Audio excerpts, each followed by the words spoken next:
Hello అండి, అందరికీ నమస్తే. నేను మీ Mahalakshmi. Welcome back to our channel that is Mahalakshmi. అందరూ ఎలా ఉన్నారండి? నేనైతే చాలా బాగున్నాను. మీరందరూ కూడా బాగుండాలని మనస్ఫూర్తిగా కోరుకుంటున్నాను అండి.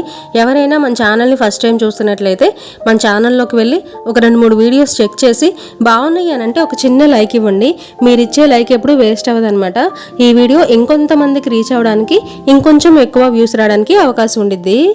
సో మీ అందరి సపోర్ట్ నాకు ఉంటుంది అని నేను కోరుకుంటున్నాను అండి. ఇంకా ఎవరైనా సబ్స్క్రైబ్ చేసుకోకపోతే సబ్స్క్రైబ్ చేసుకోండి. పక్కనే ఉన్న బెల్ ఐకాన్ని క్లిక్ చేయండి. నోటిఫికేషన్ ఆన్ చేసుకోండి. నేను ఎప్పుడు వీడియోస్ పెట్టినా కూడా వెంటనే మీకు నోటిఫికేషన్ వస్తుంది. వీడియోస్ చూసేయచ్చు. ఇవాళ వీడియో ఏంటంటే ఆఫ్టర్నూన్ నుంచి నైట్ డిన్నర్ చేసేంత వరకు నా డే రొటీన్ ఎలా ఉంటుంది అనేది మీతో షేర్ చేయాలి అనుకుంటున్నాను. మొన్న ఏదో బుద్ధి తక్కువై 2 రోజులు వాన లేకుండా ఉంటే బాగుండు అని మీతో అన్నాను కదా. ఇప్పుడు అస్సలు ఎండలు చూడండి బాబోయ్, అస్సలు ఇంట్లోనే ఉండలేకపోతున్నాం. చెమటలు కక్కుతున్నాం. పనులు చేసుకోవాలన్నా కూడా చేదరొచ్చేస్తుంది అనమాట ఈ చెమటకి. ఇంట్లో ఉంటేనే ఇలా ఉంది, బయటకు వెళ్ళి పనులు చేసుకునే వాళ్ళ పరిస్థితి అయితే ఇంకా చెప్పాల్సిన అవసరం లేదండి. ఆ ఎండల్లో బండి మీద తిరిగే వాళ్ళకైతే ఇంకా చుక్కలు కనపడతాయి అనమాట పట్టపగలే. మా ఆయన కూడా బండి వేసుకొని తిరుగుతూ ఉంటాడు అటు ఇటు. అంటే వర్క్ ఒక దగ్గరే ఉండదు కదండి. ఇక్కడ కంప్లైంట్ ఉందని ఇక్కడ, మళ్ళీ వేరే దగ్గర కంప్లైంట్ ఉందని వేరే దగ్గరికి అటు ఇటు తిరగాలి. కాబట్టి ఈ ఎండకి ఇంకా సాయంత్రానికి నీరసం వచ్చేసిద్ది అనమాట. తలనొప్పి, కాళ్ళు నొప్పులు వచ్చేస్తాయి. పొద్దున వెళ్ళేటప్పుడు చెప్పెళ్ళాడు పిల్లలకి స్నాక్స్ ఏమైనా చెయ్యి అని. నేను అమ్మోళ్ళ ఇంటికి వెళ్ళాను కదా, అమ్మోళ్ళ ఇంటి దగ్గర నుంచి వచ్చిన తర్వాత ఫస్ట్ వ్లాగ్ అనమాట ఇది. అయితే అమ్మతో పాటు ఒక 2-3 రకాల స్నాక్స్ ఏమైనా చేయించుకుందాం పిల్లలకి అని అనుకున్నాను, కానీ టైం సెట్ అవ్వలేదండి. అదే టైంకి ఇంకా వేరే వేరే వర్క్స్ ఉండటం వల్ల ఈ పిండి వంటలు ఇవన్నీ అంటే చక్రాలు, చెక్కలు, సున్నుండలు, పప్పు చెక్క బాగా చేసిద్దమ్మ, ఇవన్నీ చేయించుకుందాం అని అనుకున్నాను. టైం సెట్ అవ్వలేదన్నమాట. అందుకని ఇంటికి వచ్చిన తర్వాత సరే పిల్లలకి స్నాక్స్ లాగా యూజ్ అవుతాయి కదా అని చెప్పేసి సున్నుండలు అయితే చేస్తున్నాను. ఫస్ట్ లో సున్నుండలు చేయాలంటే చాలా కష్టమేమో అనుకునేదాన్ని. అంటే ఎవరైనా వంటలు బాగా చేసే వాళ్ళకే వస్తాయేమో, అందరికీ తెలియదేమో, అందరికీ రాదేమో అనుకునేదాన్ని. కానీ ఒకసారి అమ్మ చేస్తుంటే చూసాను, చాలా ఈజీ ప్రాసెస్ అండి. ఫస్ట్ మినుములు తీసుకొని లో ఫ్లేమ్ లో వేయించుకోవాలండి. హై ఫ్లేమ్ లో పెట్టాము అంటే మాడిపోతే అంత టేస్ట్ ఉండదు. సున్నుండల టేస్ట్ అంతా కూడా మనం వేయించే దాంట్లోనే ఉండిద్దండి. కొంచెం టైం ఎక్కువ పట్టినా కూడా లో ఫ్లేమ్ లో జాగ్రత్తగా వేయించుకుంటే టేస్ట్ చాలా బాగుంటది. ఆ తర్వాత వేయించిన మినుములు చల్లారిన తర్వాత మిక్సీ పట్టుకోవాలండి. మరి మెత్తగా ఏం అవసరం లేదు, కొంచెం బరగ్గా ఉంటేనే బాగుండిద్ది. నేను ఒక కప్పు బియ్యం కూడా తీసుకున్నా అండి. బియ్యం ఆప్షనల్ మాత్రమే అండి, మీకు నచ్చితే వేసుకోండి లేదంటే లేదు. ఎందుకంటే బియ్యం అందరూ వేసుకోరండి, ఎవరిష్టం వాళ్ళది. తర్వాత 2-3 యాలక్కాయలు తీసుకున్నాను. బెల్లం కూడా సేమ్ క్వాంటిటీ అండి. నేను మినువులు ఎంతైతే తీసుకున్నానో అంతే క్వాంటిటీ బెల్లం తీసుకున్నా. ఒక 1/2 కేజీ మినువులు, 1/2 కేజీ బెల్లం అండి. స్వీట్ కొంచెం ఎక్కువ తింటాము అనుకునే వాళ్ళు బెల్లం ఇంకొంచెం యాడ్ చేసుకోండి. తక్కువ తింటాము అనుకునే వాళ్ళు 1/2 కేజీ కంటే కొంచెం తగ్గించి వేసుకోండి. అంటే ఎవరి టేస్ట్ని బట్టి వాళ్ళు స్వీట్నెస్ అనేది యాడ్ చేసుకోవచ్చు అండి. నేను పిల్లల కోసం చేస్తున్నాను కాబట్టి పిల్లలు కొంచెం స్వీట్ ఎక్కువగానే తింటారు కదా, అందుకని నేను 1/2 కేజీ వేసాను. బియ్యం, యాలుక్కాయలు, తర్వాత బెల్లం వేసాం కదా, వీటిని కూడా మెత్తగా మిక్సీ పట్టుకోవాలండి. నేను చిమ్మిరుండలు కానీ లేదంటే నువ్వులుండలు కానీ చేద్దాము అనుకున్నాను, కానీ నేను ఈ మధ్యనే చేసేసాను కదా, మళ్ళీ బోర్ కొట్టిద్దేమో అవే తినాలంటే అని చెప్పేసి ఈసారి సున్నుండలు చేస్తున్నా. ఇప్పుడంటే నేను సున్నుండలు చేయాలి అని ఇంత ప్రాసెస్ ఒకసారే చేస్తున్నాను కదా. మినుములు వేయించడం, ఆ తర్వాత బెల్లం పొడి చేసుకోవడం, మిక్స్ చేయడం, ఇదంతా చేస్తున్నాను కదా. కానీ మా అమ్మ పెళ్లికి ముందు ఏం చేసేదంటే ఒక 2 కిలోలు కానీ 3 కిలోలు కానీ మినువులు ఒక్కసారి వేయించుకొని దాన్ని పొడి చేసుకొని ఒక క్యాన్ లో పెట్టేది. ఇంకా మాకు ఎప్పుడు తినాలనిపిస్తే అప్పుడు ఫ్రెష్ గా కలిపిచ్చేది అనమాట. కొంచెం నెయ్యి, బెల్లం పొడి, యాలుక్కాయల పొడి మిక్స్ చేసేసి ఉండలు కట్టించేది. ఇలానే నేనంటే ఇప్పుడు ఎక్కువ కావాలి, ఒక 10 days 15 days పిల్లలు రోజుకు ఒకటి తింటారులే అని కొంచెం ఎక్కువ చేస్తున్నాను కదా. కానీ మా అమ్మ ఇలా చేసేది కాదు. ఆ రోజు ఆ పూటకి ఎన్ని కావాలో అన్ని మాత్రమే చుట్టిచ్చేది అనమాట. మేము ఇంట్లో 4 ఉంటాం కాబట్టి 4కి ఎన్ని కావాలో ఒక 15 అలా చేసేది, ఎక్కువ చేసేది కాదు. అలా ఎప్పటికప్పుడు చేసిచ్చేది కాబట్టి చాలా ఫ్రెష్ గా ఉండేవి, టేస్ట్ కూడా చాలా బాగుండేది. మీతో మాట్లాడతా నేను సున్నుండలు కూడా చేసేసా అండి. మా పిల్లలకి తెలియదు నేను సున్నుండలు చేస్తున్నా అని, వాళ్ళకి సర్ప్రైజ్ అనమాట ఇది. ఇంటికి రాగానే వాళ్ళకి డౌట్ వచ్చేసిద్ది, ఏదో చేసింది అని. స్మెల్ చూసే పట్టేస్తారు, అమ్మా నువ్వేదో చేసావు కదా అని. నాకు పిల్లలకి ఇలా ఏమైనా చేసి పెట్టడం అంటే చాలా ఇష్టం. ఎందుకనంటే మనం ఏం చేసి పెట్టినా కూడా ఇష్టంగా తింటారు వాళ్ళు. ఫస్ట్ ఇది ఎలా ఉంది, అది అలా ఉంది అని పేర్లు పెట్టరు. అందుకనే నాకు పేర్లు పెట్టే వాళ్ళకి ఏమన్నా వండి పెట్టాలంటే నాకు అసలు మనసు రాదండి. దీన్ని మీరు ఎలా తీసుకుంటారో ఎలా అర్థం చేసుకుంటారో నాకు తెలియదు, కానీ నేను ఒక్కటే పాయింట్ చెప్తా అండి. ఎవరైనా ఇంటికి వస్తున్నారు అనుకున్నప్పుడు వాళ్ళ కోసం ఏదైనా పెట్టాలి అనుకుంటాం, అలానే చేసి పెడతాం కూడా. మనకు వచ్చినట్టు రానట్టు, ఒకవేళ రాకపోతే నేర్చుకోను కొంచెం టైం కేటాయించి వాళ్ళకి ఏదో ఒకటి పెట్టాలని ట్రై చేస్తాము, అలానే చేసి పెడతాం. మనం వాళ్ళ కోసం అంత కష్టపడి అంత టైం తీసుకొని చేసి పెడుతుంటే పేర్లు పెడతారు చూడండి, కష్టానికి విలువ లేకుండా ఇది ఎలా ఉంది అది అలా ఉంది అని. అప్పుడు మాత్రం నాకు అసలు ఎందుకు చేసి పెట్టాను రా నాయన అనిపించింది. అందుకనే నాకు ఎవరైనా ఇంటికి వస్తున్నారు అంటే ముందు భయం వేసిద్ది అనమాట.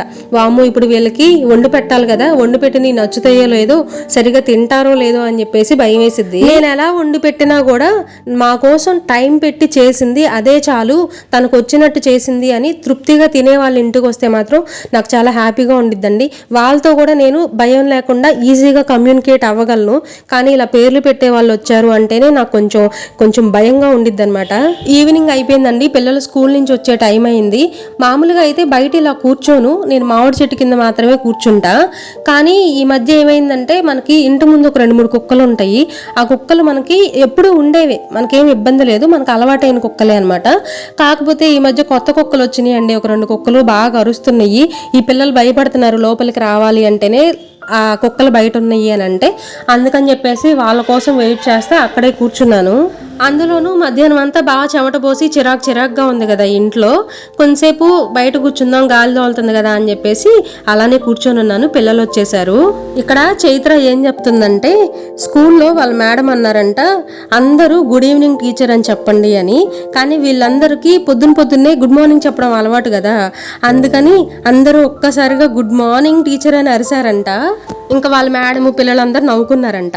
నాకు చెప్తుంది వచ్చి, మేము ఇలా చెప్పాము, మా మేడం నవ్వారు, మేమందరం నవ్వుకున్నాము అని చెప్పేసి చెప్తా ఉండింది. ఇంకా అందరం బయటే కూర్చున్నాం, చల్లగా ఉంది కదా, పిల్లలకి ఏమైనా తినే పెడదాము అని చెప్పేసి.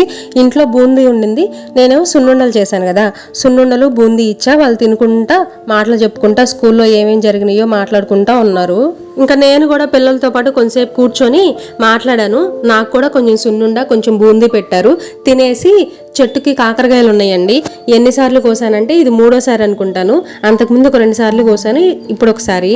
నేను అంత వెతుకుతాను కదా, కొమ్మలన్నీ తీసేసి ఆకులన్నీ లేపేసి ఎక్కడన్నా ఉన్నాయేమో ఎక్కడన్నా దాక్కున్నాయేమో అని చెప్పేసి వెతుకుతూ ఉంటా. నేను వెతికినప్పుడైతే కనపడవు. మళ్ళీ రేపు పొద్దున ఊడ్చేటప్పుడు కానీ లేదంటే ఇటువైపు ఏదన్నా పని ఉన్నప్పుడు వచ్చి చెట్టు వంక అలా చూశాను అనుకోండి, అప్పుడు మళ్ళీ 1-2 కనపడతాయి. నేను ఎంతసేపు వెతికినా కూడా మొత్తం అంటే ఒక్కసారి అన్నీ దొరికాయి అనుకోండి, మనం కూర వండుకోవడానికి బాగుండిద్ది. అప్పుడొకటి దొరికితే మనకి కుదరదు కదా. అందుకని చాలా టైం పెట్టి మరీ వెతికి కోస్తాను. నేను వెతికినప్పుడు మాత్రం కనిపించవు, తర్వాత ఎప్పుడుకో కనపడతాయి. కానీ ఈ రోజు మాత్రం అసలు వదిలే ప్రసక్తే లేదు.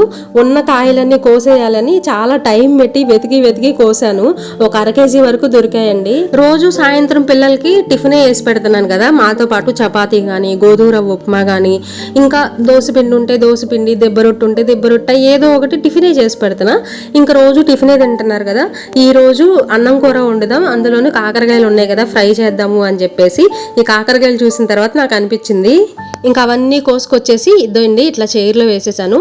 1/2 kg ఉంటాయి అనుకుంటాను, ఉంటాయి కదండి, ఉంటాయి 1/2 kg ఉంటాయి.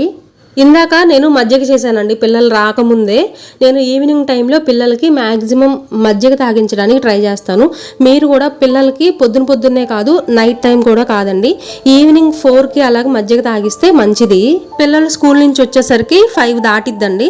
అందుకని నేను 5:30 ఆ టైంలో కొంచెం సేపు బయట అట్లా తిరిగారు కదా, 5:30 అయిపోయింది, ఇప్పుడు తాగిస్తున్నాను. చైత్రాకి పెరుగన్న మజ్జిగన్న చాలా ఇష్టం అండి. 2 గ్లాసులు మజ్జిగ తాగిద్ది, వాడు మాత్రం 1 గ్లాసే తాగుతాడు, అదే చాలా కష్టంగా తాగుతాడు. అది 1 గ్లాసే తాగింది, ఇంకో గ్లాస్ కోసం వెయిట్ చేస్తుంది అనమాట. నేనేమో 2 గ్లాసులు తీసుకురాకుండా గ్లాస్ ఒక్కటే తీసుకొని వచ్చాను, ఒకళ్ళ తర్వాత ఒకళ్ళు తాగుతారులే అని. అన్న ఎప్పుడు తాగేస్తాడు, ఆ గ్లాస్ నాకు ఎప్పుడు ఇస్తాడు, నేను ఎప్పుడు తాగాలి మజ్జిగ అన్నట్టు వాడి వంకే చూస్తూ ఉండింది. పాలు కూడా అంత ఇష్టంగా తాగదు, కానీ పెరుగు మజ్జిగ మాత్రం అసలు ఇంకా వాటి కోసమే పుట్టింది అన్నట్టు తాగిద్ది, తినేసిద్ది పెరుగు. అలా పిల్లలిద్దరికి మజ్జిగ తాగించేసి నేను కూడా ఒక గ్లాస్ మజ్జిగ తాగేశాను. ఇంకా పిల్లలు ఏంటంటే ఇక్కడ చెట్లకు నీళ్లు పోస్తున్నారు, నేనే చెప్పాను చెట్లకు నీళ్లు పోయండి రా అని. పిల్లలతో ఇలాంటి చిన్న చిన్న యాక్టివిటీస్ చేయించాలండి. నేను మొక్కలకి నీళ్లు పోయడం ఒక్కటే కాకుండా ఇంట్లో పనులు కూడా చెప్తాను. ఇంట్లో దోశలు పోసేసుకొని తినరా అంటే చిద్వి దోశలు పోసుకొని తినేస్తాడు. అరే కొంచెం బాగాలేదు బియ్యం కడిగి పెట్టరా అంటే కడిగి పెట్టేస్తాడు. తర్వాత నేను అంట్లు తోముతుంటే నేను అడక్కపోయినా వాడు నా దగ్గరకు వచ్చేసి అమ్మ నేను కడుగుతాను నువ్వు తోము అని చెప్పేసి అంటాడు.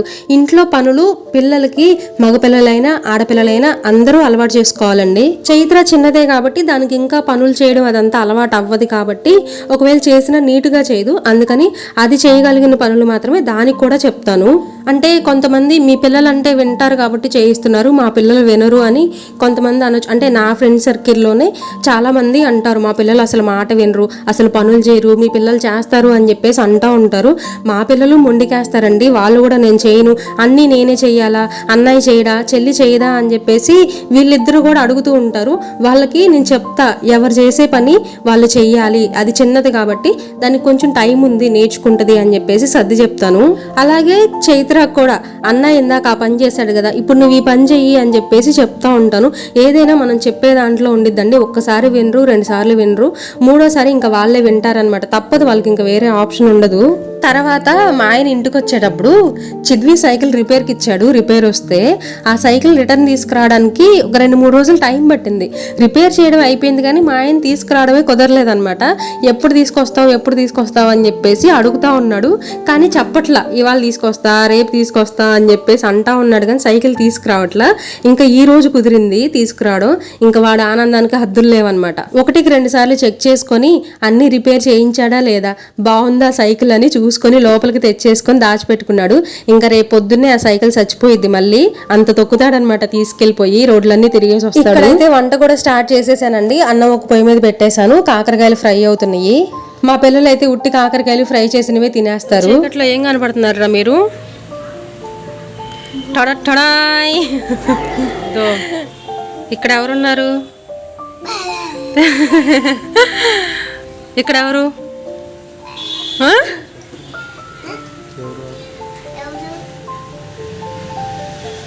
బూచోడు ఏం కనపడట్లేదు. నిన్ను చూపించాను అయ్యా. ఇక్కడ నేను చెమటలు కక్కుకుంటా నన్నేమో వంటగదిలో పడేసి మీరేం చెట్టు కింద చక్కగా కూర్చొని గాలి పీల్చుకుంటా ఉన్నారా? కూర్చో. నాకు కూడా ఒకటి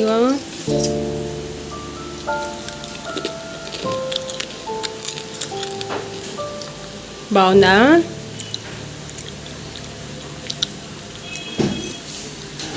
బాగుందా చైత్ర? నాకు కూడా ఇవా.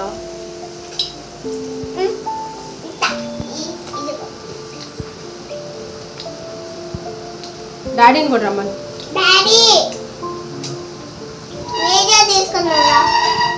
వీడియో తీసుకున్నావరా అని పిలవకూడదే, కాకరకాయ ముక్కలు తిన్నావరా అని పిలవాలి. కాకరకాయ ముక్కలు తిన్నాంరా.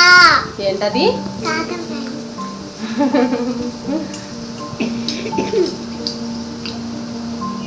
కూరే వండుకోవాలి అన్ని తినేస్తే.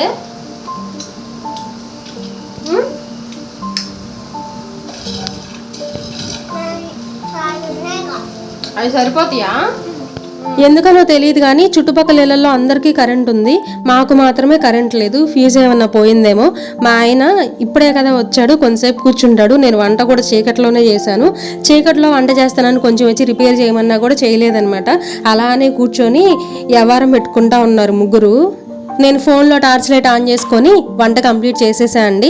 కాకరకాయ ఫ్రైయే కదా మనం దగ్గరుండి చేసేది ఏముంటుంది, అందుకని టార్చ్ లైట్ అయినా కూడా అంత ఇబ్బంది ఏం పడలేదులేండి. అందుకనే మా ఆయన కూడా రాలేదనమాట. వంట అయిపోయిన తర్వాత ఎప్పటికో వచ్చి రిపేర్ చేశాడు. అందరం అన్నం తినేసామండి. ఇవాళ కింద అండి. మరొక వీడియోతో మళ్ళీ కలుస్తా. బాయ్.